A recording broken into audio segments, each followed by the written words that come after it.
Hello, and welcome to the Campus Technology Insider Podcast. I'm Rhea Kelly, Executive Editor for Campus Technology, and your host. Since students have returned to school and remote learning this fall, there has been a dramatic increase in internet searches related to academic fraud. That's according to data from Cisco Talos. In a recent blog post, the Threat Intelligence team detailed how SA mills operate and how academic fraud websites can lead to more serious cybersecurity threats. It's a wild ride through falsified app reviews, shoddy workmanship, and a rabbit hole of malicious activity. Here at Campus Technology, we had our own run-in with an essay writing company last year. Of course, we weren't utilizing their services, but rather trying to schedule an interview for a story exploring the issue of contract cheating from the shadier side of the fence. After several emails with the company's communications director and an agreement that they would answer questions only by email, they suddenly stopped responding entirely. What's more, when we tried to track down background information on the person we'd been in contact with, there really wasn't any. His or her name was clearly a pseudonym. Ultimately, we gave up on the story. For this episode of the podcast, I spoke with Jason Schultz, technical leader at Cisco Talos, about his research into academic fraud and the potentially hazardous websites and applications that go along with it. Here's our chat.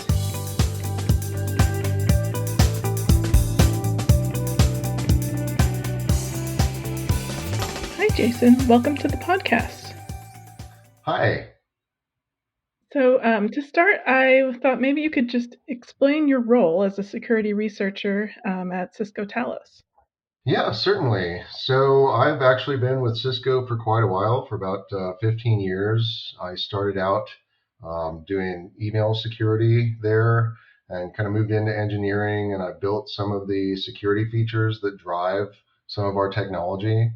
But for about the past 7 years or so, I've been doing research for Cisco's Talos group. The Cisco Talos is the security intelligence and threat research arm within Cisco. And so we are, my team specifically, we are looking for the cutting edge. What are attackers out there doing that's new and different? And we make our best effort to try to educate people about some of the threats that we're seeing so that they'll be better able to protect themselves. So you recently published a blog post that noted an increase in traffic to academic fraud websites that seemed to coincide with the start of the school year. Could you tell me more about what you observed? Absolutely. So Cisco runs a service called Umbrella. Umbrella answers over 200 billion DNS requests every day.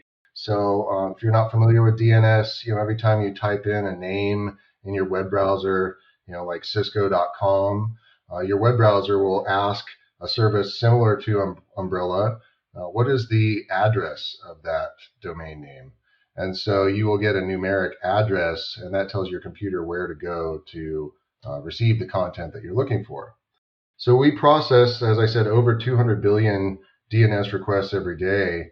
And we were specifically looking at various categories of internet domain names that users were requesting to see what kind of differences we were seeing after the shutdown, after the pandemic hit and businesses closed, schools closed, and a lot of people were basically just doing their work from home.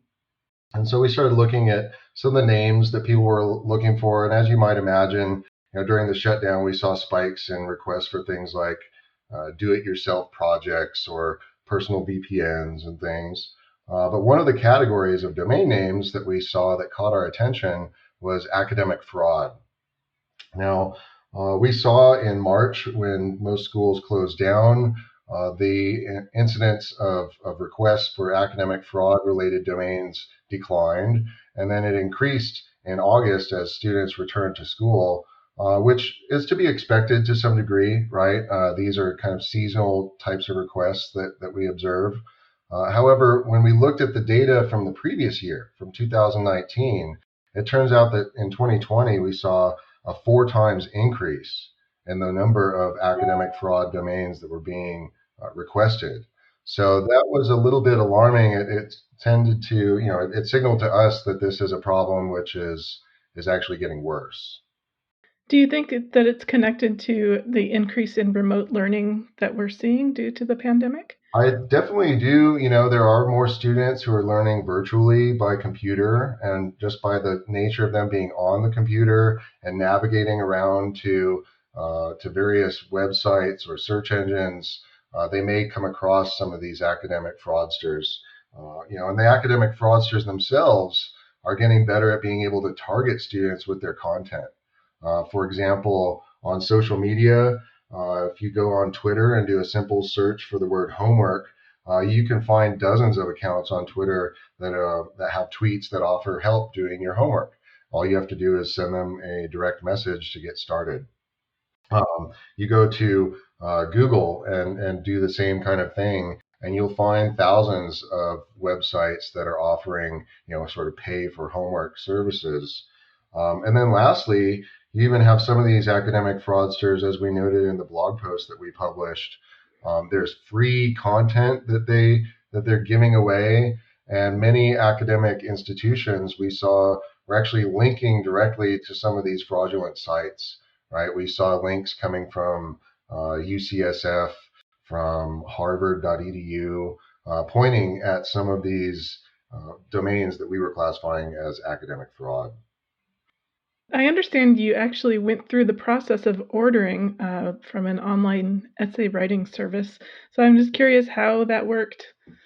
Yeah, so we looked at a number of different services, and then we found one that seemed a little bit shadier than the average one. Like these are all pretty shady services, but the promises that they make, once I signed up to be a user of their service, I started getting emails from them, for example, with subject lines like GPA is just a number, we can make it higher, or avoid homework with this life pro tip. And then if you open them up, right, in the body of one email, it said, homework is a waste of time and we can help, right? So um, these kind of claims, obviously caught our interest as well. So we decided to go further and actually order an essay from one of these services. And so we signed up and we were presented with a catalog of different writers that work for the service. It was kind of interesting. They probably had, most of the writers had thousands of reviews, and most of them were like 5 stars, which seems suspicious because, when we looked at the reviews for the app on the Google Play Store, there was obviously some astroturfing going on where they had basically people leaving fake comments.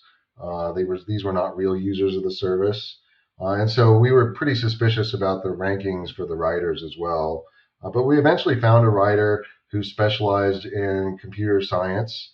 And so we came up with a sample assignment that we were purportedly given and passed it over to the writer. And after about 11 days, we got a paper back from the service. So in this case, we paid about $50 and we got a 4-page essay, which was supposed to be at the PhD level. Unfortunately, what we got, and if you look at the paper that we link in our blog, you can see that the quality is just not there, right? And I think this boils down to kind of the old adage, if it sounds too good to be true, it probably is. So, some of these ideas that, they will make your GPA go up, or, we will do your homework because it's just a waste of time. This is really just trying to sell the students and get their money. And what the students are going to end up with is not the quality work that they think they might end up with. This seems like kind of a little bit out of the realm of typical threat intelligence. So can you explain like why is a security research team interested in academic fraud? Well, some of these sites, as we found out, were actually offering content in exchange for money. But some of these websites that we ran across were actually trying to compromise the computer of the student, right? So For example, one of the sites that we detail in the blog had been running a cryptocurrency miner from their website. So if you visited their webpage, they would basically take control of your browser and start trying to mine cryptocurrency with your browser. We found other websites that were similar that were also actually legitimately, passing viruses to the visitors. So anytime we see activity such as this, we're going to be interested in trying to find out, what's motivating the attackers and actually try to do something to make the attackers' lives a little bit more difficult. And sometimes that involves writing about it and trying to alert the rest of the world just kind of what's going on with some of these sites. So what would you do you have any tips for, higher ed IT teams or I guess students themselves? Like how can people protect themselves and be more aware of these threats? Right. Yeah, that was one of the biggest issues that we saw. Given the pandemic, a lot of students are now uh, doing virtual learning from home, along with their, perhaps their parents who are also working from home. And so this kind of creates a new risk beyond just the students themselves, right? So many home networks are not as well defended as corporate networks or even academic networks. The corporate networks tend to have security technology that they've installed. They tend to have security teams that are monitoring the health of the network to make sure that there is no viruses or other malicious activity going on, right? Meanwhile, you have a home network, and many users are not, they don't have the same level of security awareness. They don't have the same security technology protecting them. And so, what we see is that with attackers are increasingly, when they break into a system, they are taking stock of where they've broken into and trying to maximize their success, maximize their payout. And so, what they might look to do is spread laterally through the network, perhaps to other computers that are on the same home network as the student. And that includes sometimes, parents who are working for another company out there. And so this could be the attacker's foot in the door to be able to compromise the enterprise for which the parent is working. So this is kind of a new risk that didn't really exist before the pandemic. So really, there's a couple of things that we recommend that people do in order to stay safe. First and foremost, you definitely want to have some kind of protection on your device. Usually, we offer things like AMP. There's other security technology you can install, antivirus programs, things of this nature. But you need to have something because it's like having the club on your steering wheel, right? If there's somebody who's going by and they're stealing cars, and you see a car with an alarm and a club on the steering wheel, and then you see another car that doesn't, the attacker is probably going to go for the lower hanging fruit. So by installing some sort of security technology on your computer and keeping it up to date, you're actually going to be making yourself less of an attractive target for some of these attackers. The other thing that we need to do is, technology is no silver bullet. So no matter what technology you've got protecting you, you also have to pair that with education, right? So making people aware of the risks that are involved in visiting some of these sites, right? If somebody's promising to do your homework for you, you might just get cheated out of your education, but you might also end up with a virus on your computer. And so knowing this, you can actually take precautions to, not be navigating to some of these sites that seem suspicious in the first place. And what about, like a university IT department? They're kind of faced with, by necessity, students are using their own devices, but is there anything that the institution can do? Well, I think for institutions, they've probably been pretty used to dealing with this problem, right? You open up your school for students, and students are bringing in their own devices, and these devices are in all different states, right? They might be well protected, they might already be compromised. And so I think a lot of academic institutions have done a pretty good job of kind of separating out the traffic that is risky from the assets that they want to protect. But what they need to be paying attention to as far as the academic institutions, as I mentioned, we saw academic institutions linking to sites that were involved in academic fraud. So being more aware of their own internal network and increasing the visibility of their own internal network, they should hopefully be able to catch things like this before they become an issue for the greater institution, right? We're also seeing, in fact, just this morning, I got a private industry notification from the FBI that cyber criminals are targeting colleges and university students with spear phishing campaigns, trying to steal their credentials for federal aid disbursement, right? So, uh, in academia is a very rich target, and attackers don't necessarily care who they compromise. So, your best bet in being able to defend yourself is going to be, making sure that you have visibility into what's going on and the ability to respond in the case that you do have a compromise on your network. I guess with October being Cybersecurity Awareness Month, it's a good opportunity to really focus on spreading that awareness. Yes, absolutely. Yeah. Well, any final advice about academic fraud or these security issues in general? I think that if you're out there and you're learning or you're working with students who are learning, just being aware that back in the early days of all these things being networked, you had students could go out and they could download other people's papers or uh, copy answers that were posted online. And after that happened, you had a whole industry of plagiarism detectors that sprang up. In fact, many institutions still use these. Uh, but in response to that, it's kind of like an arms race. These academic fraudsters are now offering to produce the content themselves.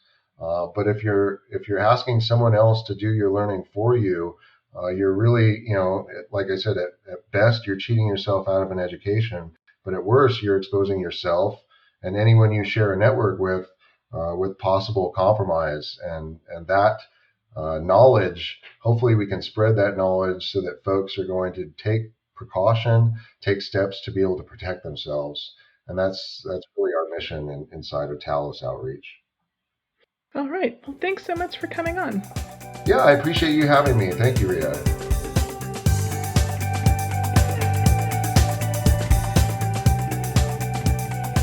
Thank you for joining us. I'm Rhea Kelly, and this was the Campus Technology Insider Podcast. You can find us on Apple Podcasts, Google Podcasts, Amazon Music, Spotify, and Stitcher, or visit us online at campustechnology.com/podcast. Let us know what you think of this episode and what you'd like to hear in the future. Until next time.